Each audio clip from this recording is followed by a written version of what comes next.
Hello mga minahal kong kaibigan, good evening. Sana nasa magandang kalagayan kayo. Nandito naman ako mangungulit sa inyo. Magdasal tayo ha. Maraming salamat sa ngalan sa Ama at sa Anak at sa Espiritu Santo. Amen.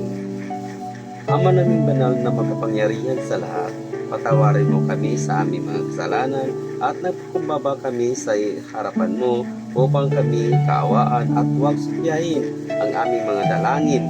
Yayaman kami umaasa na nanaig sa iyo, Panginoon. Tulungan mo po kami ng aming mga pangangailangan sa kaluluwa at sa katawan.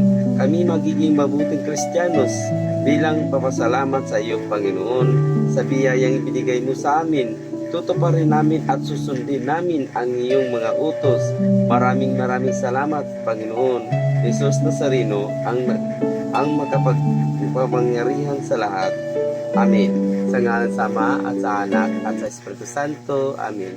Bye-bye mga minahal kong kaibigan. Good night. Salamat.